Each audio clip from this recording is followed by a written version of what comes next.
நியாயம் தீர்ப்பது என்றால் என்ன? இந்த நியாயம் தீர்க்கிறதை குறித்து வேதத்தில் அநேக வசனங்கள் உண்டு. அது நம்மளாம் தெரிந்த வசனங்கள் தான். அதை நம்ம கொஞ்சம் கருத்தாக பார்த்தா அதனுடைய அர்த்தம் என்னன்னு புரிந்து கொள்ள முடியும். 2 தீமோத்தேயு புஸ்தகத்திலே 3வது அதிகாரத்தின் 16வது வசனம் இப்படியே சொல்லுகிறது, வேத வாக்கியங்கள் எல்லாம் தேவ ஆவியினால் அருளப்பட்டிருக்கிறது, தேவனுடைய மனுஷன் தேறினவனாகவும் எந்த நற்கிரியும் செய்ய தகுதி உள்ளவனாகவும் இருக்கும்படியாக அவைகள் உபதேசத்துக்கும் கடிந்து கொள்ளுதலுக்கும் சீர்திருத்தலுக்கும் நீதியை படிப்பித்தலுக்கும் பிரயோஜனம் உள்ளவைகளா இருக்கிறது.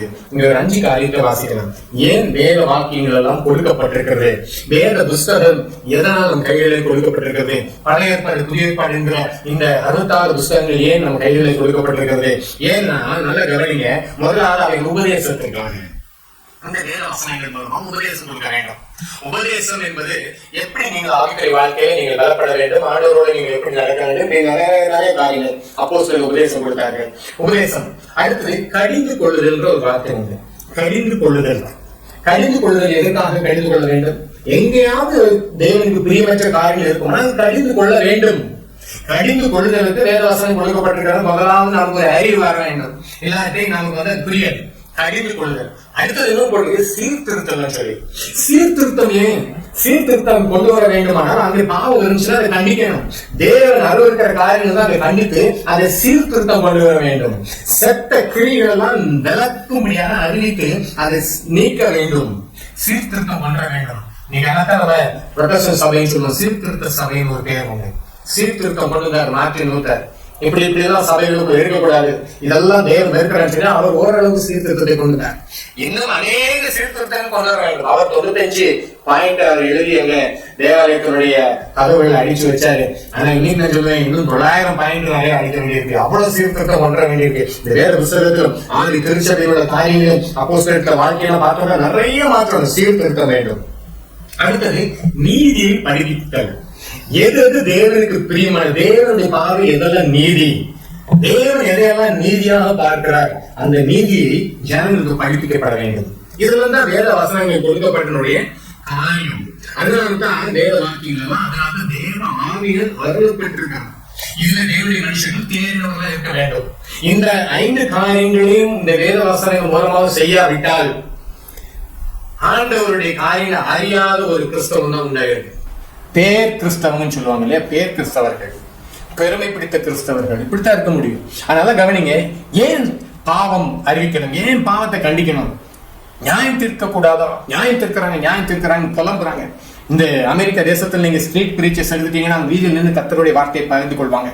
அந்த சோதோமியர்கள், ஆண் புணர்ச்சிக்காரங்க, அருவருப்பானவங்க எல்லாம் அந்த ஊர்வலம் போகும்போது ரோட்டோரங்கள்ல இருந்து ஆண்டோடைய வசனத்தை பிரசங்கிப்பாங்க. அது நீங்க யூடியூப்ல போய் பார்க்கலாம். அப்ப அந்த சோதோம் பெரியர்களும் அந்த பாவத்துல மூங்கி கிடக்கிற வாலிபர்கள் எல்லாம் வந்து அந்த பிரசங்கிட்டு கத்துவாங்க, நீ என்னை நியாயம் தீர்க்காத நீ, உனக்கு யார் என்னை நியாயத்துக்கு அதிகாரம் கொடுத்தான்னு கத்துவாங்க. யாருக்கு இந்த வார்த்தை வருதுன்னா, பாவத்துல கிடக்கிறவனுக்கு உடனே வரக்கூடிய வார்த்தை என்னன்னா, எங்களை நியாயம் தீர்க்காதீங்கன்னு சொல்லி. மற்றவங்களுக்கு இதை பத்தி சந்தோஷப்படுவாங்க. மற்றவங்க ஐயோ அறிவிக்கிறாங்க, தேவ ஊழியர்கள் நல்ல ஊழியத்தை செய்யறாங்களேன்னு நமக்கு பார்த்தா சந்தோஷமா இருக்கும். ஆனா பாவம் செய்யறவனுக்கும் அது எப்படி தெரியுதுன்னா, எங்களை நீ நியாயம் தீர்க்காத. யார் இந்த வார்த்தை அதிகமா சொல்லுகிறாங்கன்னா, பாவத்துல மூழ்கி கிடக்கிறவங்க சொல்லக்கூடிய வார்த்தை தான், எங்களை நியாயம் தீர்க்காதீங்க. இது ஊழியக்காரங்களா இருக்கலாம், தேவனுடைய ஊழியர்கள் அல்லாதவர்களா இருக்கலாம், விசுவாசிகளாக இருக்கலாம். எல்லாரும் சொல்றது, பாவத்துல கிடக்கிறவனுக்கு பாவத்தை பத்தி பேசும்போது என்னை நியாயம் கேட்கிறாங்க, பிரசங்கியார் என்னை குத்தி காட்டுறாரு, போதகர் என்னை குத்தி காட்டுறாரு, இப்படி தெரியும். நீங்க பாவத்துல இருக்கும்போது அப்படின்னு தெரியும். ஆனா வேத வாக்கியங்கள் எங்களை நீங்க நியாயம் தீர்க்க கூடாது, நியாயம் தீர்க்காதீங்க. 1 கொரிந்தியர் 2வது அதிகாரத்தை 15 வசனம் இப்படியே சொல்லுகிறது, ஆவிக்குரியவன் எல்லாவற்றையும் ஆராய்ந்து நிதானிக்கிறான், ஆனாலும் அவன் மற்றொருவனால் ஆராய்ந்து நிதானிக்கப்படான். ஆவிக்குரியவங்க எல்லாவற்றையும் ஆராய்ந்து நிதானிப்பாங்க. அவங்க எல்லாவற்றையும் சரியானதும் தவறானதும் கரெக்டா ஆராய்ந்து நிதானிப்பாங்க. ஆவிக்குரியவங்க காட்டி கொடுப்பாங்க, இது சரியானது, இது தவறானது, இதுல நீங்கள் நடவுங்க, இதை நீங்க செய்யாதீங்க, இப்படிப்பட்ட காரியம் நம்ம சபையில இருக்கக்கூடாது, நம்ம ஊழியங்கள் இருக்கக்கூடாது, இப்படிப்பட்ட காரியங்கள் கிறிஸ்தவ குடும்பங்கள் இருக்கக்கூடாது அவங்க காட்டுவாங்க. ஆனா நம்ம சொல்றோம் நியாயம் தீர்க்காங்க. எங்களை நியாயம் தீர்க்க யார் அதிகாரம் கொடுத்தா? இப்படி பல கேள்விகள் உண்டு. அதனால மத்திய 12:33 காணிச்சலரு, மரம் நல்லதுன்னா அதன் கனி நல்லதுன்னு சொல்லுங்க.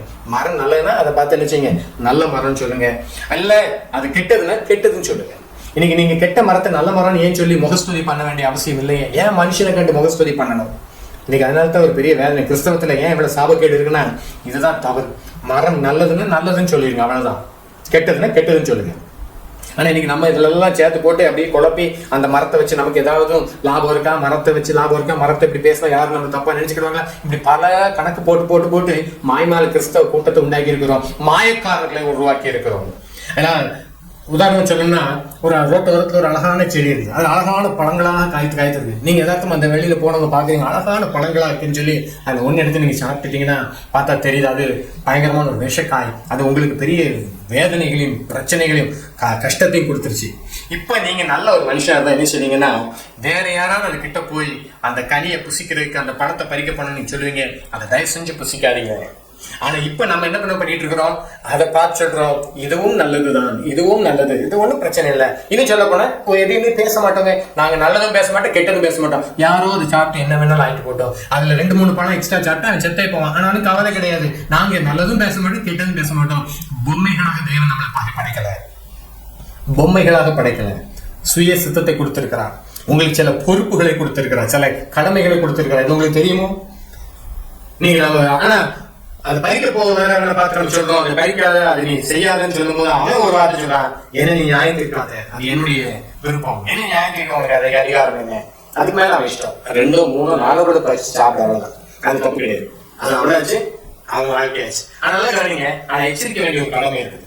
இது ஒண்ணு இல்லைன்னு சொல்றேன். ஒருவேளை ஒருத்தர் ரோட்ல பயங்கர ஸ்பீடா இருக்கு, பைக்ல ரொம்ப அப்படியே ஹாயா வராது, அதை பார்த்து ஒரு பாலம், பெரிய பாலம் வெளியிருக்காங்க, நடுவில் ஒரு போர்ஷன் கட்டி முடிக்கப்படலை, கீழே வெயில் கண்ணாலும் தண்ணியோ இருக்குது, வெட்டி முடிக்கப்படலாம். இவர் அப்படி வந்தவர் அப்படியே அந்த டிவைடர்லாம் பார்க்காம போயிடுறாரு. நீங்க அங்க நின்று பார்த்துட்டு இருக்கீங்க, உங்களுக்கு தெரியும் அந்த காலம் வெட்டி முடிக்கப்படல, ஆனா இவர் ரொம்ப ஜாலியா போறாரு.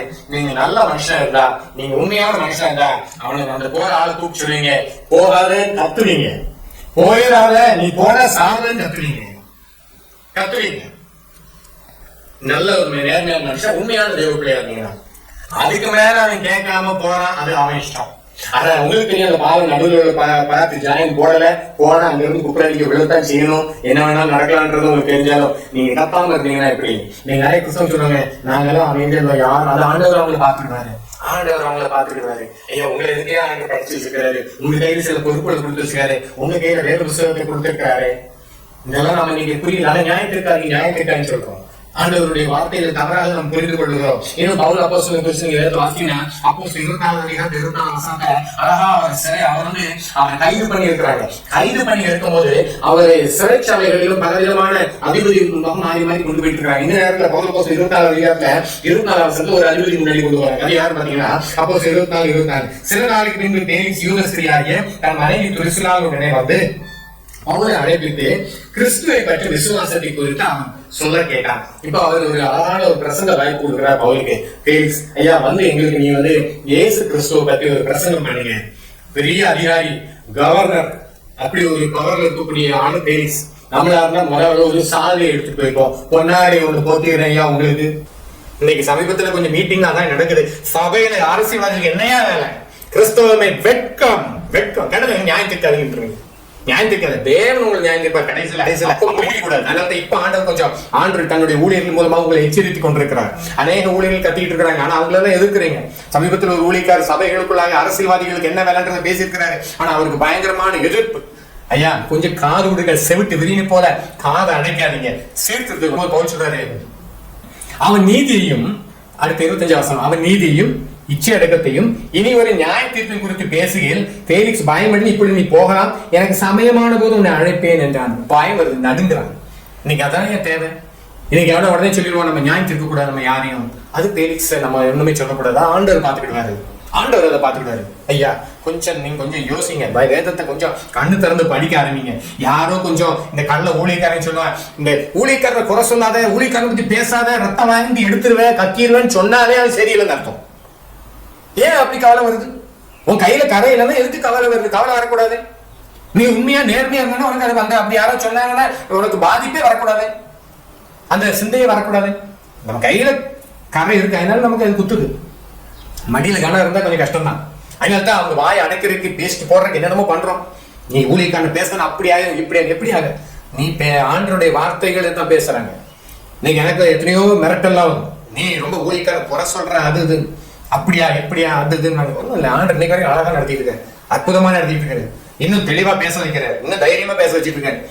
ஊழியத்துல வந்து இத்தனை வருஷங்களுக்கு அதெல்லாம் குறையல, கூடிக்கிட்டே தான் போதே ஊழியம் குறைஞ்ச மாதிரி இல்லை. ஏன்னா சபைகளை குறித்த கவலை நாள்தோறும் ஆவியானவர் பாரப்படுத்துகிறதுனால இன்னைக்கு எப்படியாவது மனுஷனை முகஸ்துதி பண்ண வேண்டாம், ஆண்டவருக்கு முன்பாக உண்மையா இருந்தா போதும் ஓடிக்கிட்டு இருக்கிறோம். நல்லா கவனிங்க.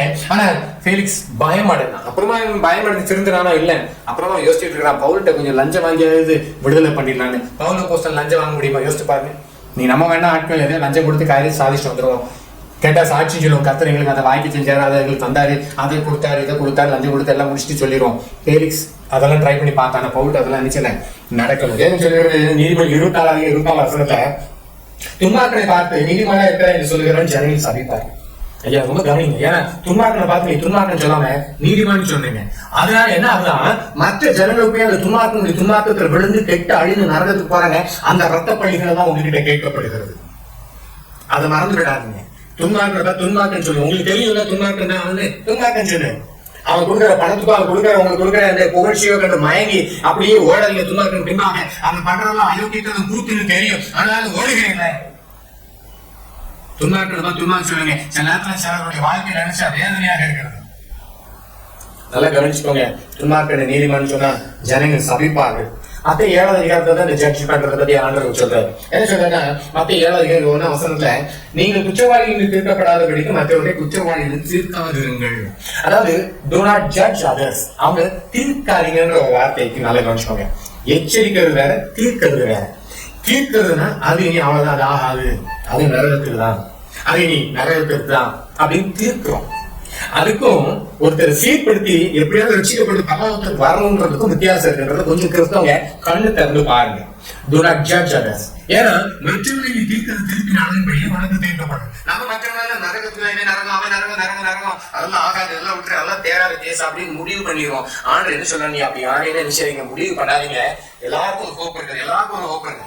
ஆனா சிலர் தங்கள் கிருமையை வீணடித்து போக்கடித்து கடைசியில் தேவனுடைய நியாயத்துக்கு மாட்ட போறாங்க, அது வேற. ஆனா நம்ம யாரும் என்ன செய்ய வேண்டாம், முடிவு பண்ண வேண்டாம். அப்படி முடிவு பண்ணிட்டீங்கன்னு சுவிசேஷத்தை சொல்லவே முடியாது. இவெல்லாம் நரகத்தை தான் சொல்லி முடிவு பண்ணிட்டீங்கன்னு யாரும் சுவிசேஷத்தை சொல்லுவீங்க?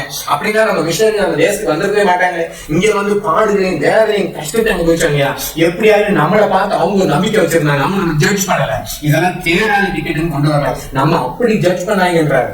ஆனா நியாயம் தீர்க்கிறதுக்கும் பாவத்தை கண்டிக்கிறதுக்கும் வித்தியாசம் இருக்கு. இதை நீங்க புரிந்து கொள்ள வேண்டும். ஏன்னா தாண்டி சொல்றது, நீ உன் கண்ணில் இருக்கிற உத்தரத்தை உணராமல் சகோதர கண்ணுக்கு திரும்ப பார்க்கிறது என்ன? இந்த வசனம் தெரிந்த வசனம். இதைத்தான் உடனே சொல்லுவோம். முதலாவது சொல்லக்கூடிய காரியம், முதல்ல உன் வாழ்க்கையை நீ என்ன செய்ய, சரிப்படுத்திட்டு அடுத்தானா ஒரு வேலை கொடுக்கறாரு, நீ மற்றவர்களுக்கும் நீ போய் உதவியாக. ஒருவேளை நான் இன்னைக்கு குடிக்கிற பாவத்துல விடுதலை ஆயிருந்தேன்னா கட்டாயம் எனக்கு ஒரு வேலை ஆண்டு கொடுப்பாரு. என் கண்ணில் இருக்கிற உத்தரத்தை நான் எடுத்துட்டேன். குடின்ற ஒரு பெரிய உத்தரவு இருந்துச்சு, அந்த உத்தரத்தை நான் எடுத்துட்டு இப்ப நான் போறேன். என் சகோதரப்பா சொல்றேன், சகோதரனை நீ குடிக்காத, இது பெரிய பாவம்னு சொல்றேன். இப்ப அவன் சொல்றான், நீ என்னை நியாயம் கேட்காத, நீ ஒரு குடிகாரன் தானே, அவன் முட்டாள், அவன் நரகத்துல போய் வேக வேண்டியதான் மிச்சம். ஆனா இன்னைக்கு அதைத்தான் செய்யறோம். இன்னைக்கு நான் அந்த உத்தரத்தை எடுத்துட்டேன் என் வாழ்க்கையில இருந்து. இப்ப நான் சொல்ல முடியும், சகோதரனை குடிக்காத, இது குடியும் குடும்பத்தையே அழிச்சிடும், உன் சந்ததிகளை கெடுத்துரும், உனக்கு சாபத்தை கொண்டு வந்துடும், நீ தயவு செஞ்சு திருந்துன்னு சொல்லி நான் சொல்ல வேண்டிய கடமை, அடிப்படை கடமை உண்டையா. இதுதான் கண்ணுக்கு உத்தரத்தை உன் சகோதரன் கண்ணுக்கு துரும்ப நீ எடுத்து போட வாய்ப்பா. சிலருக்கு சில குணம் உண்டு, தங்களுடைய வாழ்க்கையை பத்தி சிந்திக்க மாட்டேன், மற்றவங்களையே சிந்திப்பாங்க. அவன் சரியில்லை, இவன் சரியில்லை, அது சரியில்லை, இது இல்லை. அதான் ஆட்சியர். முதல்ல நீ திருந்தணும், நீ ஒழுங்குபடுத்துவோம் வாழ்க்கை, உன் குணத்தை சரிப்படுத்து. அப்புறம் மற்ற சகோதரனுக்கான நெஞ்சல போய் எடுத்து போட வகை பார்ப்பா என்றதுதான் தன்னுடைய, அதாவது முதல்ல தன்னிலே உணர வேண்டும், அடுத்து மற்றவங்களுக்காக என்ன செய்ய வேண்டும், தீர்ப்பு சொல்லணும். இன்னைக்கு நியாயம் தீர்க்கிறது என்றால் என்ன, அதை குறித்து கொஞ்சம் நீங்கள் புரிந்து கொள்ள வேண்டும். இந்த சங்கீதம் 141 அதிகாரத்தில் 4 வசனத்தில் வசனம் உண்டு. அக்கிரமம் செய்கிற மனுஷருடைய ஆகாமிய கிரியைகளை நடத்திக்கக்கூடிய இருதயத்தை துன்மார்க்கத்திற்கு இணங்க ஓட்டாதையும் அவருடைய ருசியுள்ள பதார்த்தங்கள் ஒன்றையும் நான் சாப்பிடாமல் இருப்பேனாக. அக்கிரமம் செய்கிறவங்க கூட அப்படியே இசைந்து இணைந்து ஓடிடக்கூடாது. நம்ம யாரையும் நியாயம் இருக்கக்கூடாது இல்லையா, நம்ம யாரையும் நியாயம் இருக்கக்கூடாது. அதனால அக்கிரமம் செய்யறதுன்னு தெரிஞ்சாலும் அவன் துன்மார்க்க கிரியைகளுக்கு அவனோட இணைஞ்சு ஓடுறது, அது ஒன்றும் கண்டிக்கிறதே இல்லை, ஒன்றும் பேசுறது இல்லை. அவன் கேட்டு நம்ம ரொம்ப ஆவிக்கு நினைக்கிறோம். ஆண்டவர் கணக்கு கேட்பாரு, கணக்கு கேட்பாரு. 5 வசனத்துல சங்கீதம் 145 நீதிமான் என்னை தயவாய் கொட்டி என்னை கடிந்து கொள்ளட்டும், அது என் தலைக்கு எண்ணெயை போல இருக்கும், என் தலையை அதை அளவு கட்டுவதில்லை, அவன் நிக்கட்டிலே நான் இன்னும் ஜெபம் பண்ணுவேன். அதனால நான் ஜெபம் பண்ணுவேன். நீதிமன்ற நீ கொட்டட்டும் ஜெபம் பண்றேன். நீங்க நம்ம சொல்லுங்க, நீ நியாயம் கேட்காது, யாரும் நீ நியாயம் கேட்கக்கூடாது, தேவனே நியாயம் கேட்பார். தேவனுடைய நியாய தீர்ப்புகளை பேசுறதுக்கு நீ ஆண்டு சிலர் ஏற்படுத்தி வைத்திருக்கிறார். நீ கடைசி நிமிஷத்துல வாழ்க்கை மனம் போல வாழ்ந்து நியாய தீர்ப்பு நாள் போய் தப்பிக்க முடியாது. அப்போ மனம் திரும்புறதுக்கு வாய்ப்பு கிடைக்காது. இப்ப ஏன் நியாய தீர்ப்பை கொடுத்து பேசுறதுக்கு கொஞ்சம் பேர் வைத்திருக்கிறாங்க. இப்போ உங்களுக்கு மனம் திரும்புறதுக்கு காலம் இருக்குது, மனம் திரும்புறதுக்கு ஒரு வாய்ப்பு இருக்குது. நீதிமொழியில் ஒரு நல்ல வசனம் 27:6 சிநேகிதன் அடிக்கும் அடிகள் உண்மையாளர்கள், சத்துருவிடும் முட்டங்களோ வஞ்சனை உள்ளவர்கள். இன்னைக்கு நமக்கு சத்துருவிட முட்டம் ரொம்ப பிடிச்சிருக்காங்க. என்ன அழகான சத்துரு, எவ்வளவு நல்ல சத்துரு, எவ்வளவு உண்மையான மனுஷன். ஆனா இந்த வருஷம் எப்ப குறை சொல்றாரு, நம்மள எதையாவது சொல்றாரு. அதெல்லாம் கவனிச்சுக்கோங்க. ஏன் இந்த நேரம் மனம் திரும்புவதற்காக தேவன் சிலர் ஏற்படுத்தி இருக்கிறார். நல்ல ஊழியர்கள் இன்னைக்கு பொதுவாக நல்ல கண்டிக்க ஊழியர்கள் இருக்கிறாங்க. நான் உண்மையா அவங்களை பார்த்து நன்றி சொல்றேன். இப்படிப்பட்ட நல்ல ஊழியர்கள் வைத்திருக்கிறதுக்காக நன்றி சொல்றேன். இன்னும் நிறைய உண்மை முத்தமான ஊழியர்கள் நிறைய பேர் இன்னைக்கு கர்த்தருக்குள் மதித்து அவங்க நித்தியத்துக்கு நேரம் போயிட்டே இருக்கிறாங்க. அதை பார்க்கும்போது ஒரு தனிமையோ வெறுமையோ அதே சமயம் உணர முடிகிறது. இவங்க இடத்தை யார் அண்ணவே நிரப்புவாங்க, இப்படிப்பட்ட தேவ பிள்ளைகளுடைய இடத்தை அடுத்து யார் நிரப்ப போறாங்க. இவங்க எல்லாம் ஒரு நல்ல மாதிரியா வாழ்ந்தவங்களே, எப்படி கிறிஸ்தவம்னா எப்படி இருக்க வேண்டும், சுசேஷம் எப்படி இருக்கும், மிஷினரி பணி எப்படி இருக்கும் அழகா காட்டி கொடுத்தாங்களே. இனி வரும் சந்ததிக்கு யார் காட்டி கொடுக்க போறா? வரும் சந்ததிக்கு இன்னைக்கு என்ன சொல்றோம், நல்ல ஓங்கி விசிலடின்றானே. இப்படி எல்லாம் கேள்விட்டு போகிற சமுதாயம் சத்தமா விசில் அடிக்க சொல்றான், இன்னும் சத்தமா விசில் அடிக்க சொல்றான். சபைகள் சீர்கட்டு போய் கிடக்குதையா, யோசிச்சு பாருங்க. ஆனா அவன் என்ன சொன்னா, எங்களை நியாயம் தீர்க்காது. அவனுக்கு ஜால்ரா அடிக்கிறவன் கொஞ்சம் ஜால்ராக்காரங்க இருக்கான், அவனுக்கு எங்களை நீ நியாயம் தீர்க்காது. எங்காலு பெரியவர், எங்காலுக்கு எவ்வளவு ஃபாலோவர்ஸ் இருக்காங்க தெரியுமா? அவருக்கு 5 கோடி ஃபாலோவர்ஸ் இருக்கிறாங்க. எத்தனை கோடி ஃபாலோவர்ஸ் இருந்தா என்ன செய்யா? உனக்கு நீ 5 கோடின்னு சொல்றியே, நான் எப்படி பாக்குறேன், 5 கோடி பேரை நீ நரகத்துக்கு எடுத்துட்டு போறியடான்னு தான் பாக்குறேன். 5 கோடி பேரை நீ நரகத்துக்கு எடுத்துட்டு போறியன்னு வேதனைப்படுத்த ஆண்டவங்களே வச்சிருக்கிறாரு. கேட்ட நியாயம் தீர்க்காதீங்க எங்களை. ஏன் சொல்ல போனா, ஒருத்தர் நியாயம் தீர்க்கிறது என்னன்னு சொல்றேன். ஒருத்தர் பைக்ல போறாரு பாலத்தில், நான் சொன்னேன், இப்ப நீங்க அவரை நியாயம் தீர்த்துட்டீங்க, அந்த இதை கேட்டுக்கிட்டு போகட்டும், நாசமா போகட்டும் முடிவு பண்ணிட்டீங்கன்னா நீங்க என்ன செய்வீங்கன்னா அமைதியா இருந்துருவீங்க. நீங்க அமைதியா இருந்துட்டீங்கன்னா அந்த இடத்துல நீங்க என்ன பண்ணீங்கன்னா அந்த மனுஷன் நியாயம் தீர்த்துட்டீங்க, கேடு கெட்டு போகட்டும். இன்னைக்கு யாராவது ஒருத்தர் வாயை மூடிட்டாங்கன்னா என்ன அர்த்தம்னா உங்களை விட்டுட்டாங்க, கை கழுவி விட்டுட்டாங்க, கேடு கெட்டு போகட்டும். அதுக்கு பேர் தான் நியாயம் தீர்ப்பது. நியாயம் தீர்க்கிறது என்னது? நீங்க அமைதி ஆயிடுங்க, என்னவோ பண்ணிட்டு போ, இது ஆகாது, செத்து தொலை, அவ்வளவுதான் அப்படின்னு சொல்லி அமைதியா இருக்கும். பாத்தீங்களா, அதுதான் டேஞ்சர். நீங்க நினைக்கிறீங்க அமைதியா இருக்கிறது நல்லதுன்னு நினைச்சுக்கிறீங்க, நியாயம் தீர்க்காம இருக்கிறது இல்லையா? கத்திரனை உங்களை நியாயம் தீர்க்கல, அவன் எப்படியாவது நீங்க ரட்சிக்கப்படும் விரும்புறான். ஆனா ஒருத்தன் உங்களை பார்த்து அமைதியா இருந்துட்டான், பேசாம விட்டுட்டானா, அவன் நியாயம் தீர்த்துட்டான் அர்த்தம். உண்மைதானே? நீ நியாயம் தீர்க்கிறதா தான். நீங்க அமைதியா இருக்கிறீங்க, என்னமோ பண்ணிட்டோம், ஓ போய் சாகு, எத்தனை பழக்கம் வேணாலும் பிடிங்கி சாகு, சரி சாகு, அவ்வளவுதான். ஏன்னா இங்க இதுதான் நியாயம் தீர்த்தல். ஆனா உங்களுக்கு நியாயம் திருத்தம் என்னன்றத கொஞ்சம் இன்னைக்கு ஒரு தெளிவை தேவன் உங்களுக்கு தருவாராங்க. ரோமர்கள் நிருபத்துல 2வது அதிகாரத்தை ஆண்டவர் சொல்றார், மற்றவர்களை குற்றவாளிகளை தீர்க்கிறவனே, நீ யாராலும் சரி கோபுசனவன் இடங்களை நீ குற்றமாக தீர்க்கிறவர்கள் அவைகளை நீயே செய்கிறபடியால் நீ மற்றவர்களை குறித்து சொல்லுகிற தீர்ப்பினாலே உன்னைத்தானே குற்றவாளியாக தீர்க்கிறாய். இதுல உடனே சொல்லுவோம், ரோமர்கள் நிருபத்துல மற்றவர்களை குற்றவாளியை தீர்க்கிறவனையும் போட்டிருக்கிறேன். இன்னைக்கு நல்லா கவனிங்க, எந்த அடிப்படையில எதை வசனத்துல இது சொல்லிக்கிறாரான்றத கொஞ்சம் புரிஞ்சுக்கணும். இது வேற சபைக்காக சொல்லப்பட்ட வார்த்தை கிடையாது. இது சபைக்கு வெளியாக அந்நியட்சிக்கு புறம்பே இருக்கிறவர்களுக்கு சொல்லப்படுகிற வார்த்தை, அந்நிய ஜனங்களுக்கு சொல்லப்படுகிற வார்த்தை. அதை குறித்து நீங்க ரோமர்கள் நிறுவனத்தை 1வது அதிகாரத்திலிருந்தே வாசிட்டு வந்தீங்கன்னா அதை குறிச்சு 1வது அதிகாரம் ஃபுல்லா படிச்சுட்டு தெரியும். அதுல அவங்க செஞ்ச பாவங்க, அவங்க தேவனை அறிந்தும் தேவனை அவங்க தொழுது கொள்ளவில்லை, நேரானார்கள், அழிவுள்ள மிருகங்களுக்கு ஒப்பாக தேவனுடைய மகிமையை மாற்றுகிறாங்க, சரீரங்களை எச்ச ரோகங்களுக்கு ஒப்பு கொடுக்குறாங்க, ஆணோட அவலட்சணத்தை செய்யறாங்க, பெண்ணோட பெண் அவலட்சணமா செய்யறாங்க. இப்படி பல அநியாயம் குரோதமும் இப்படி எல்லாம் பெரிய இருக்கிறதெல்லாம் காட்டி சொல்றாரு. இவைகளை எல்லாம் நீ செஞ்சுட்டு நீ மற்றவங்களை போய் குற்றவாளியை தீர்க்காரு. இதெல்லாம் அறியாத ஜனம் சொல்லப்படுகிற வார்த்தை. தேவ தயவு நீ குணப்படும்படியாக உன்னை ஏவுகிறதுன்றாரு. எல்லா மனுஷன் ரட்சிக்கப்படணும் ஆண்டு வெயிட் பண்றாரு. ஆனா இதை இத்தனை இவ்வளவு அறுவருப்பையும் செஞ்சுட்டு மற்றவங்களையும் நியாயம் தீர்த்துட்டு இருக்கிறான், மற்றவங்களை குற்றவாளியை தீர்த்துட்டு இருக்கிறான். இதைத்தான் அங்கே காண்பி தருகிறார். இந்த காரியங்கள் எல்லாம் நீ செய்கிறதை விட்டு விடு. ஏன்னா ரோமர்கள் நிருபத்துல நீங்க 5வது ரோமர்கள் நிருபத்துல 2வது அதிகாரத்துல 3வது வசனத்தை வாசிங்கன்னா, இப்படிப்பட்டவைகளை செய்கிறவர்களை குற்றவாளிகள் என்று தீர்த்தும் அவைகளை செய்கிறவனே. எவைகளை? இந்த ரோமர் 1வது அதிகாரத்தை படிச்சுன்னு தெரியலாம். கிறிஸ்தவத்தை வெறுக்கக்கூடிய காரியங்கள் தான். ஏன்னா அவங்களுடைய சுய இச்சைகள் நிறைவேற்ற முடியாது. கிறிஸ்துக்குள்ள வந்தா பைபிள் மீண்டும் மீண்டும் வலியுறுத்தக்கூடிய ஒரே காரியம் பரிசுத்தம். இந்த பரிசுத்தத்தை மட்டும் வலியுறுத்தல் எல்லாருக்கும் ரொம்ப பிடிச்ச மார்க்கம் எதுனா கிறிஸ்தவம் தான். ஆனா எல்லாருக்கும் ரொம்ப இடிக்கிற மார்க்கம் என்னது? இங்க வந்தா பரிசுத்தம் பேசப்படுகிறது, பரிசுத்தத்தை ஆண்டு வலியுறுத்துறாரு. அது நமக்கு எல்லாருக்கும் பிடிக்கிற காரியம் அல்ல. இன்னுமாக நம்ம எல்லாரும் பரிசுத்தத்துக்கு நேராக போயிட்டே இருக்க வேண்டியதான் கடைசி வரைக்கும். ஆனா நீ மற்றவர்களை குற்றவாளிகளாக தீர்க்கிறவனை நீ அவைகளை செய்கிறாயின்னு சொல்லு. எவைகளா நீங்க 1வது அதிகாரத்தை படிச்சுக்கோங்க. என்னதான் இதை உடனே எடுத்துட்டு எங்களை நீ நியாயம் தீர்க்காத, எங்களை நியாயம் தீர்க்கிற உனக்கு அதிகாரம் இல்லைன்னு சொல்லி நிறைய கத்துறது. என்ன பேசுறோம்னு தெரியணும். ஆனா அப்போஸ்தலர் 10வது அதிகாரம் 42வது அதிகாரத்துல அப்போஸ்தலர்கள் வந்து இயேசு கிறிஸ்துவை குறித்து எப்படி பிரசங்கிக்கிறாங்கன்னா, அன்றியும் அவரே உயிரோடு இருக்கிறவர்களுக்கும் மரித்தோர்களுக்கும் தேவனால் ஏற்படுத்தப்பட்ட நியாயாதிபதி என்று ஜனங்களுக்கு பிரசங்கிக்கவும் சாட்சியை ஒப்புவிக்கவும் அவர் எங்களுக்கு கட்டளையிட்டார். தேவனை நியாயாதிபதி அவங்க பிரசங்கிக்கிறாங்க. நியாயாதிபதி அவருக்கு முன்பாக நீங்கள் போய் நிற்க வேண்டும். அவர் நியாயம் தீர்க்க வருகிறார். அதனால இப்ப நீங்க மனம் திரும்புங்க. உங்களால் சிலுவையில் அறையப்பட்டவர்களும் தேவனால் மரித்தோரும் எழுப்பப்பட்டவரும் தைரியமா பிரசங்கிக்கிறாங்க. எப்படிப்பட்ட ஒரு சூழ்நிலையில் அவங்க தைரியமா பிரசங்கிக்கிறாங்க தெரியுமா? ஆனா உடனே நீங்க சொல்ல, ஐயோ எங்களை நியாயம் தீர்க்கிறியா? உடனே அங்க இருக்கிற பரிசேயர்ல கத்துறாங்க, இந்த மனுஷன் ரத்தப்பழி எங்க மேல நீ கொண்டு வர, அந்த மனுஷனுடைய ரத்தப்பழி எங்க மேல திருப்புற, எங்களை நியாயம் தீர்க்காதன்னு சொல்லி அவங்க கத்த ஆரம்பிக்கிறான். நல்லா கவனித்துக் கொள்ளுங்கள். உண்மையாவே சத்தியம் போதிக்கும் போது பாவத்துல இருக்கிறவங்களுக்கு அது உணர்த்தும். அது வந்து குத்தும். அது ஒண்ணுல திருந்தணும். இல்லாட்டி இந்த கத்துக்கலாம், எங்களை நியாயம் தீர்க்காது. உனக்கு யார் நியாயம் தீர்க்கறதுக்கு அதிகாரம் கொடுத்தா? பரிசுத்த ஆவியானவருடைய ஊழியத்துல முக்கியமான பணி எடுத்துமா. யோவான் சுவிசேஷத்துல 16வது அதிகாரத்துல 8வது வசனத்துல அவர் வந்து பாவத்தை குறித்தும் நீதியை குறித்தும் நியாய தீர்ப்பை குறித்தும் உலகத்தை கண்டித்து உணர்த்துவார். பரிசுத்த ஆவியானவர் வந்து இதெல்லாம் செய்வார். நியாயத்தை குறித்து பேசுவார், பாவத்தை குறித்து பேசுவார், நியாயத்திற்கு குறித்து பேசுவார். இன்னைக்கு பரிசுத்த ஆவியானவர் வெறும் எல்லாம் சோப்பு போட்டு நிறுத்த மாட்டாரு. அவர் உண்மையிலே பாவத்தை கண்டித்து உணர்த்துவார். ஏன்னா இன்னைக்கு சமுதாயம் வந்து ரொம்ப முக்கியமான காரியம் என்னன்னா, சமுதாயத்துல பாவம் தான் இன்னைக்கு பரிகரிக்கப்பட வேண்டும். பாவம் தான் கண்டித்து உணர்த்தப்பட வேண்டும். பாவத்தை ஜனங்கள் விட்டு விலக வேண்டும். ஆனா இன்னைக்கு மனுஷங்களை நம்ம என்ன பண்ணிட்டு இருக்கிறோம்? அதை பத்தி பேசுறது இல்லை, நியாயம் தீர்க்கிறது இல்லை. நியாயம் தீர்க்க கூடாது, நியாயம் தீர்க்க மாட்டோம். என்ன கலாத்தியர்ல அதே பவுல் அப்போஸ்தலர் சொல்றாரு 1வது அதிகாரத்துல 10வது வசனத்துல, இப்பொழுது நான் மனுஷரையா தேவனையா யாரை நாடி போதிக்கிறேன்? மனுஷரை நாடி போதிக்கிறேன்னா தேவனை நாடி போதிக்கிறேன். மனுஷரையா பிரியப்படுத்த பார்க்கிறேன்னு சொல்ற அடுத்து, நான் இன்னும் மனுஷரை பிரியப்படுத்துகிறவனா இருந்தால் நான் கிறிஸ்துவின் ஊழியக்காரன் அல்ல.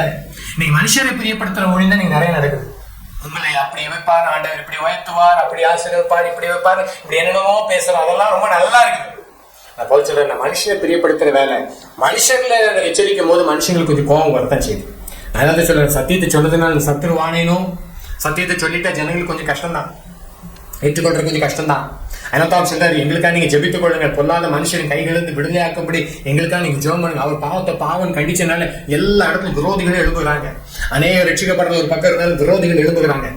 எங்களை நியாயம் தீர்க்காதுன்னு புலம்புகிற ஒரு கூட்டம் எழும்பத்தான் செய்கிறது. ஆனா இன்னைக்கு அநேக நல்ல கவனிங்க, மனுஷரை பிரியப்படுத்துறதுனால அவங்களை எதுக்கு கடிந்து கொண்டுட்டு, எதுக்கு அதை பாவத்தை போய் சொல்லிட்டு, எதுக்கு அதை அறிவுறுப்புல பேசிட்டு, இன்னைக்கு அப்படிதான் நீங்க நிறைய பேர் காம்ப்ரமைஸ் பண்ணி தான் ஓடிட்டு இருக்கிறோம். இதுக்கு பேர் தான் நியாயம் தீர்க்கிறது. காம்ப்ரமைஸ் பண்ணி அவங்கள வாயை திறந்து அவங்களை கண்டிக்காம எச்சரிக்காம இருக்கிறோம் இல்லையா? இதுதான் நியாயம் தீர்த்து விட்டோம். ஏன் அவங்க கேட்டுக்கிட்டு போகட்டும், என்ன ஆனா என்ன, அதெல்லாம் ஆண்டு பார்த்துக்க, ஆண்டவராச்சு அவனாச்சு இல்லையா? இந்த நாள் நம்ம கத்த வேண்டிய அவசியம் உண்டு. அதை நாம அறிந்திருக்க வேண்டும். இன்னொரு வசனத்தை வாசிக்கிறேன். 1 கொரிந்தியர் 10வது அதிகாரம் 32வது வசனத்துல பவுல் சொல்றாரு, நான் என் சுய பிரயோஜனத்தை தேடாமல் அநேகருடைய பிரயோஜனத்தை தேடி அவள் ரட்சிக்கப்படும்படிக்கு எவ்விதத்திலும் எல்லாருக்கும் பிரியமாய் நடக்கிறது போல நீங்களும் யூதருக்கும் கிரேக்கருக்கும் தேவ சபைக்கும் இடரற்றவர்களாய் இருங்கள். அவர் சொன்ன காரியம், எல்லாரும் ரட்சிக்கப்படும்படியா நான் எல்லாருக்காக வேண்டி பிரியமாய் நடக்கிறேன். என் நடக்கையில நான் அவங்களுக்கு பிரியமான காரியங்களாக நேர்மையா வாழ்கிறேன். அவங்க முன்னாடி நான் உண்மையுள்ள வாழ்க்கை வாழ்கிறேன். அந்த உண்மையுள்ள வாழ்க்கை வாழ்த்து அவங்களுடைய பாவத்தையும் கண்டித்து உணர்த்துக்கிறேன். இவர் இடத்துல எந்த விதத்திலும் அவங்க குற்றம் கண்டுபிடிக்கிறது ஒண்ணுமே இல்லை. பவுல் அப்போஸ்தலர் எல்லாரையும் பத்தி கேட்பாங்க, யாருடைய வெள்ளியை இச்சித்தேனா, உங்க பொண்ணை இச்சித்தேனா, உங்க பணத்தை இச்சித்தேனா சொல்லுங்க, தைரியமா ஓப்பன் ஸ்டேட்மெண்ட் இருக்கிறேன். இன்னைக்கு எத்தனை ஊழியர்கள் சொல்ல முடியும்? நாங்க யாருடைய வெள்ளி எச்சிக்கல, பொண்ணை எச்சிக்கல, பணத்தை எச்சிக்கல. இன்னைக்கு என்னென்ன விதத்துல எல்லாம் பணத்தை அப்படியே உறிந்து விடுகிற அநேகரை பார்க்க முடிகிறது.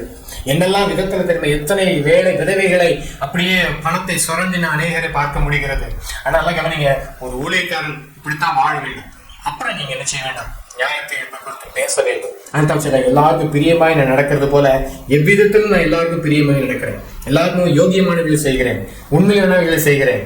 2 கொரிந்தியர் 8வது அதிகாரம் 20வது வசனத்துல ஊழியத்துல வரக்கூடிய வரை செலவு காரியங்களை குறித்து அங்க எழுதுகிறார்.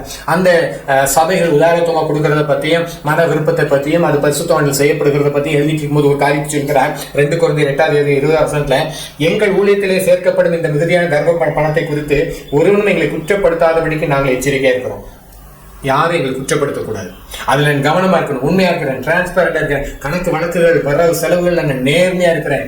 இப்ப பவுல் அப்போஸ்தலர் கவலை கிடையாது. யாரும் அவரை குற்றப்படுத்த முடியாது. ஆனா அவர் தைரியமா என்ன செய்ய முடியும்? இப்போ சுவிசேஷத்தை பிரசங்கிக்க முடியும். நீதி குறித்தும் நியாய தீர்ப்பை குறித்தும் அவர் எச்சரிக்க முடியும், ஜனங்களை சீர்படுத்த முடியும். ஆனா இவர் வாழ்க்கை இவர் முதல்ல நினைச்சாரு, நான் எவ்விதத்துல அவர் நினைச்சாரு, நான் ஆண்டுக்கு முன்பாக நான் யோகியமா நிற்கிறேன். அதே 2 Corinthians 8 21 கர்த்தருக்கு முன்பாக மாத்திரமல்ல மனுஷருக்கு முன்பாகவும் யோகியமானவர்களை செய்ய நாடுகிறோம். அதே சமயம் அவர் எச்சரிக்க வேண்டிய எச்சரிப்புகளை கொடுக்கிறார். அதே சபைக்கு எச்சரிக்கைமா சொல்றாரு, இம்மனி அலெக்சாந்தர் இப்படிப்பட்டவங்க, இவங்க வார்த்தை அரிப்பிளவே போன்ற கேன்சர் போன்றது, ஜாக்கிரதையான ஓப்பனாவே ஸ்டேட்மெண்ட் கொடுக்குறாரு. எங்களை நியாயத்திற்காக ஒருவேளை அவங்க புலம்பி இருக்கிற வாய்ப்பு இருக்குது. ஆனா இவர் நிருபங்கள் அது ஓப்பனா எழுதுறாரு, அவை வார்த்தை அரிப்பிளவே போத படரும், அவன் எதிர்த்து நிற்கிறான், அவன் எங்களுக்கு எப்பவுமே எதிர்த்து நிற்கிறான், அவனை குறிச்சு ஜாக்கிரதையா இருங்க. அழகா சொல்றாரு. நம்ம சொல்றோம், ஐயோ பவுலப்போஸ் நியாயத்திருக்கிறாரோ? 2 தேவ மனுஷர்கள் நியாயம், இவங்களும் சபைக்குள்ள இருக்கிறவங்க, இவங்களும் ஓநாய்கள் தான், ஆட்டுத்தோலை போர்த்திக்குள்ள உள்ள வந்திருக்கிற ஓநாய்கள். அதனால்தான் அவங்களை அவர் காட்டி கொடுக்குறாரு. யோவான் அப்போஸ்தலன் 3 யோவான்ல சொல்றாரு, தியோத்திருப்புன்ற ஒருத்தனை காட்டி கொடுக்குறாரு. இவன் இப்படிப்பட்டவன், இவன் ஜாக்கிரதையா இருங்க, இவன் எங்கள் சபை, இவன் நிறைய பேர் சபைக்கு புறம்பே தள்ளுறான், இன்னும் எங்களை ஏற்றுக்கொள்ளாம இருக்கிறான். இப்படி இவங்க எல்லாம் வியாபாரத்துக்காக உள்ள வந்தவங்க, கள்ள வேலையாட்கள். ஓப்பனா பேசுறேங்க. உடனே அவன் கிளம்பியிருக்கிற வாய்ப்பு இருக்கு. எங்களை நீ நியாயம் தீர்க்காத. இன்னைக்கு கடைசி நாட்கள்ல வஞ்சகம் பெருகி இருக்கையா, எச்சரிக்க வேண்டும். இன்னைக்கு தேவனுடைய ஊழியர்கள்ன்ற பேர்ல அநேக ஏமாற்று பேர் வந்திருக்கிறாங்க. இன்னைக்கு உண்மையிலே கழுத தலையில இருக்கக்கூடிய முடி மாதிரி இவன் மண்டையை வச்சுட்டு ஸ்டேஜ்ல ஆடிக்கிட்டு இருக்காங்க. பார்த்து சொல்லக்கூடாதோ? எத்தனை வாலிபர் இதை பார்த்து இடத்துல அடைந்து இவன் வழியை பின்பற்றி ஓடுகிறாங்க. கேவலம். ஒரு பிரசங்க பீடத்துல கழுத கழுத்துல இருக்கிற மண்டை இருக்கிற முடி மாதிரி இவன் மண்டையில முடி இருக்கு. இதெல்லாம் சொல்லக்கூடாதான்? ஆடுகிறான். பெரிய ஜனாதிபதி வந்த மாதிரி 20 கார் வரிசையா வருது. அசிங்கமா இல்ல? இதான் கிறிஸ்தவம்? இதெல்லாம் பைபிள் காட்டி கொடுக்கிற கிறிஸ்தவமா? கேட்டா சொல்லுங்க, நீங்க நியாயம் தீர்க்கிறீங்க. முதல்ல மண்டையில ஒழுங்குபடுத்திட்டு பிரசங்க பீடத்துல நெல்லு, இல்லாட்டி தேவன் பிரசங்க பீடத்துல அடிப்பார். உடனே யாரா இருந்தாலும் சரி, திருந்த வேண்டிய வேலைகளை திருந்துங்க. அதனால அப்போஸ்தலர் 20 அதிகாரத்துல பவுலப்போஸ்தலன் தன்னுடைய ஊழியத்தின் இறுதி நாட்களுக்குள்ள வரும்போது சொல்றாரு, 28 வசனத்துல, ஆகிய உங்களை குறித்தும் தேவன் தம்முடைய சுய ரத்தத்தினால் சம்பாதித்த தமது சபையை மேய்ப்பதற்கு பரிசுத்தாவே உங்களை கண்காணிகளாக வைத்த மந்தை முழுவதையும் குறித்து எச்சரிக்கையா உங்களை கண்காணியா வச்சிருக்கிறார். மந்தையை குறித்து நீங்க கண்காணிக்கணும். மந்தையை நீங்கள் அப்பப்ப எச்சரிக்கணும். இந்த சபை என்பது உலகம் முழுவதும் இருக்கிற சரீரமாய் சபை. அந்த சபையில தேவன் உங்களை அநேகரை கண்காணியா வச்சிருக்கிறார். வாட்ச்மேன், சில ஒளிபரப்புல வாட்ச்மேன் இருக்கு. வாட்ச்மேனுக்கு என்ன வேற? திருடைய வரானா ஊது, விசில ஊது, எக்காலத்தை ஊது. நீங்க நம்ம என்ன பண்றோம்? காவற்காரன் கையில இருக்கிற எக்காலத்தை பிடுங்கி எரிஞ்சிடுறோம். நீ நியாயத்துக்காக கத்தாத, விட்டுரு, அமைதியா இரு. ஐயா இது என்னன்னு எனக்கு புரியல. நியாயத்திற்கு என்னன்ற கொஞ்சம் சபை எரிஞ்சீங்க புரிஞ்சுக்கோங்க. அண்ணா சொல்றாரு, நான் போன பின்பு மந்தை தப்ப விடாத கொடிதான ஓநாய்கள் உங்களுக்குள்ளே வரும், வெளியிருந்து வரும். அடுத்து 30 சொல்றாரு, உங்களில் சிலர் எழுதி சீஷர்களை தங்களிடத்து எடுத்துக்கொள்ளப்படி மாறுபாடானவைகளை போதிப்பார்கள் என்று அறிந்திருக்கிறேன். வெளியிருந்து ஆபத்து வரும், உள்ள இருந்து ஆபத்து வரும். வெளியிருந்து வர ஓநாய் சொல்லும், எங்களை நீங்க நியாயம் தீர்க்காதீங்கன்னு. உள்ள இருந்து எழுப்பின ஓநாய்கள் சொல்லும், எங்களை நியாயம் தீர்க்காதீங்கன்னு சொல்லி. ஆனா இதெல்லாம் தாண்டி உண்மையான கண்காணிகள் கத்த வேண்டும், எச்சரிக்க வேண்டும். நியாய தீர்ப்பு குறிச்சும் நீதியை குறிச்சும் பாவத்தை குறிச்சும் கண்டித்து உணர்த்த வேண்டும். அதுல காது உள்ளவன் கேட்க கடவன். அதனால வெளிப்படுத்த சொல்லி இப்படி எல்லாம் இருக்கா சொல்லி ஆவியான சபையில் சொல்லுகிறேன், காது உள்ளவன் கேட்க கடவன். அல்லாதவங்க விட்டுறேன். உங்களுக்கு கேட்கறதுக்கு ஆண்டவர் வாய்ப்பை தராரு. கேட்டு சீர்படுத்துங்க, திருந்துங்க. இன்னும் என்னென்னமோ ஏமாற்றுகள், பலவிதமான பொய் உபதேசங்கள் சபைகளுக்குள்ளாக அப்படியே மூடிக்கிட்டு இருக்குது. ஹைப்பர் கிரேஸ் என்னென்னமோ சொல்றாங்க. ஹைப்பர் கிரேஸ் காரணம் அதான் சொல்றாங்க, நியாயத்திற்காக. மொத்தம் சொல்றாங்க, நீ மூவ்மெண்ட் வச்சு ஆடு, ஒவ்வொரு மூவ்மெண்ட்லயும் பவர் வருதுன்றான். ஒருத்தன் என் சீடியை தொட்டா பவர் வருதுன்றான். தயவுசெய்து நல்லா கவனிங்க, இதெல்லாம் கண்டிக்கப்பட வேண்டும். ஒருத்தன் கடந்து துள்ளிட்டு சொல்றான், ஊழியக்காரன் பேசாத, ஆண்டவர் விட மாட்டாருன்னு சொல்லி. நிச்சயம் உண்மையான தெய்வ பிள்ளைகளை பத்தி, உண்மையான ஊழியர்களை பத்தி யாரும் நிச்சயம் பேச மாட்டாங்க. நல்லா கவனிச்சுக்கோங்க. உண்மையான தேவ பிள்ளைகளை அவங்கள பார்த்துட்டு ஒருத்தர் வாயை தர மாட்டாங்க. இந்த மாதிரியான ஏமாற்று பேருடைய பார்த்தா கொஞ்சம் பேர் பேச ஆரம்பிப்பாங்க. யார் பேசுவா? வேதத்தில் தெரிந்திருக்கிறவங்க பேசுவாங்க. ஏன்னா வேத வாக்கியங்கள் எதற்காக கொடுக்கப்பட்டிருக்கிறேன்னு அவங்களுக்கு நல்லா தெரியும். வேத வாக்கியங்கள் எதற்காக கொடுக்கப்பட்டிருக்கிறான்? அது தேவனுடைய மனுஷன் முதலான வேத வாக்கியங்கள் தேவையான இருக்கிறேன். வேதமாக படிக்கணும். இந்த வேத வசனங்களை உண்மையா நம்பணும். இன்னைக்கு நிறைய வேதாகம கல்லூரியில படிக்கிறவங்களுக்கு இந்த வேத புத்தகங்கள் நம்பிக்கையே கிடையாது. இந்த வேதத்தில் நடந்த அற்புதங்கள் மேல அவங்க நம்பிக்கையே கிடையாது. அவங்களுக்கு தேவை ஒரு தொழில், அவ்வளவுதான். ஒரு வேலைக்கு போறோம், அதுக்காக படிச்சுட்டு வராங்க. இப்படிப்பட்டவங்க பின்னாடி போய் உங்க ஆத்மாவை நாசம் பண்ணி விடாதீங்க. ஆனா வேத வாக்கியங்கள்ல தேவனுடைய மனுஷன் தேறினவனா இருக்கணும், எந்த நற்கிரியும் செய்யறதுக்கு அவன் தகுதி உள்ளவனா இருக்கணும்ட்டு அடுத்து இந்த வேத வாக்கியம் ஏன் கொடுக்கப்பட்டிருக்கா? அவர் உபதேசத்துக்கும் கடிந்து கொள்வதற்கும் சீர்திருத்தலுக்கும் நீதியை படிப்பித்தலுக்கும் பிரயோஜனம் உள்ளது. அதனால தான் இந்த வேதவாசம் கொடுக்கப்பட்டிருக்குது. ஆனா தயவு செஞ்சு நியாயம் தீர்க்கிறது என்பது வேற, ஒருத்தரை குற்றவாளியாக தீர்க்கிறது வேற, ஒருத்தரை சீர்படுத்துவது என்பது வேற. நீங்க சீர்திருத்தத்தையும் சீர்படுத்துவதையும் தயவு செஞ்சு அல்லல் தட்டாதீங்க. கர்த்தருடைய வருகை மிக சமீபமாகிறது. எல்லா காரியங்களும் சொல்லுது இயேசு கிறிஸ்து சமீபமாக வந்துவிட்டார், சமீபமா வந்துவிட்டார். நீங்க ஆயத்தமாங்க. பாவத்தை கண்டிக்கிற ஊழியர்களுக்கு நமக்கு தேவை, தீர்க்க தரிசிகள் தேவை, எச்சரிப்பின் சத்தத்தை போடுகிறவங்க தேவை. அநேக தேவ மனுஷர்கள் எல்லாம் பிரசங்கிக்கும் போல ஜனங்கள் எல்லாம் அப்படி கண்ணீர் விட்டு அழுது ஒப்பு கொடுத்தாங்க. ஒரு பிரசங்கியாருடைய பிரசங்கத்தை கேட்டேன். அவர் நீதிமொழிகள் 3:33 பேசுறாரு. துன்மார்க்கனுடைய வீட்டிலே கர்த்தரின் சாபம் இருக்கிறேன்னு சொல்லி இன்னைக்கு இந்த தலைப்புல எடுத்து பிரசங்கிக்கக்கூடிய பிரசங்கிகள் எங்கே துன்மார்க்கன் வீட்டு கர்த்தரை சாபம் தைரியமா பிரசங்கிக்க ஆரம்பிக்கிறார். இப்படி ஒரு தலைப்புல ஒரு பிரசங்கத்தை பண்றது எவ்வளவு ஒரு அற்புதம். ஆனா அந்த ஜனங்களால கண்ணீரோடு மணந்திருக்கிறாங்க. புஸ்தகத்துல படிச்சேன். இன்னைக்கு அப்படிப்பட்ட ஊழியர் தேவை. நிச்சயம் நீ ஜோன் நடுவே இப்படிப்பட்ட பாவத்தை கண்டித்து உணர்த்துக்கு ஊழியர்கள் எடுத்தாங்க. அப்படிப்பட்ட செய்திகளை பார்க்கணும், அப்படிப்பட்ட பிரசங்கத்தை கேளுங்க. நிச்சயம் ஆத்மாவது ஆசீர்வாதமா இருக்கும். புலியா நீ மயிரை மேயும் வேலி